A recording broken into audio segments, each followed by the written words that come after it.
السلام عليكم ورحمة الله وبركاته. أعوذ بالله من الشيطان الرجيم. بسم الله الرحمن الرحيم. واذكر في الكتاب مريم إذ انتبذت من أهلها مكانا شرقيا فاتخذت من دونهم حجابا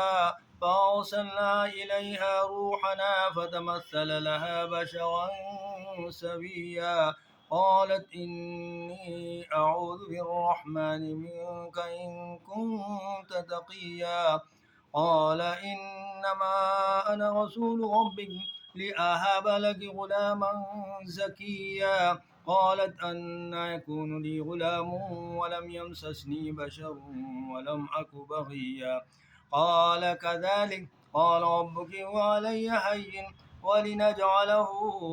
آية للناس ورحمة منا وكان أمرا مقضيا فحملته فانتبذت به مكانا قصيا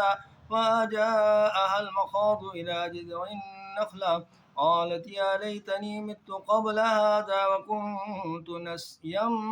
منسيا فناداها من تحتها ألا تحزني قد جعل ربك تحتك سريا وهزي إليك بجذع النخلة تساقط عليك رطبا جنيا فكلي واشربي وقري عينا وإما ترين من البشر أحدا فقولي إني نذرت للرحمن صوما فلن أكلم اليوم إنسيا فأتت به قومها تحمله قالوا يا مريم لقد جئت شيئا فريا يا أخت هارون ما كان أبوك امرأ سوء وما كانت أمك بغيا فأشارت إليه قالوا كيف نكلم من كان في المهد صبيا قال إني عبد الله آتاني الكتاب وجعلني نبيا وجعلني مباركا أينما كنت وأوصاني بالصلاة والزكاة ما دمت حيا وبرا بوالدتي ولم يجعلني جبارا شقيا والسلام علي يوم ولدت ويوم أموت ويوم أبعث حيا ذلك عيسى بن مريم قول الحق الذي فيه يمترون ما كان لله أن يتخذ من ولد سبحانه إذا قضى أمرا فإنما يقول له كن فيكون وإن الله ربي وربكم فاعبدوه هذا صراط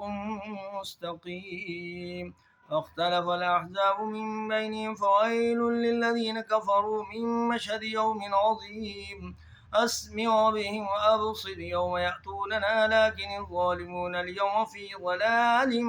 مبين وأنذرهم يوم الحسرة إذ قضي الأمر وهم في غفلة وهم لا يؤمنون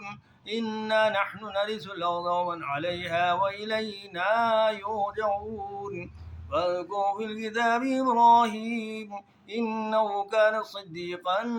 نبيا إذ قال لأبيه يا أبت لم تعبد ما لا يسمع ولا يبصر ولا يغني عنك شيئا يا أبت إني قد جاءني من العلم ما لم يأتك فاتبعني أهدك صراطا سويا يا أبت لا تعبد الشيطان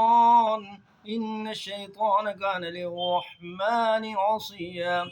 يا أبت إني أخاف أن يمسك عذاب من الرحمن فتكون للشيطان وليا قال أراغب أنت عن آلهتي يا إبراهيم لئن لم تنته لأرجمنك واهجرني مليا قال سلام عليك سأستغفر لك ربي إنه كان بي حفيا وأعتزلكم وما تدعون من دون الله وأدعو ربي عسى ألا أكون بدعاء ربي شقيا فلما اعتزلهم وما يعبدون من دون الله وهبنا له إسحاق ويعقوب القلوب وكلا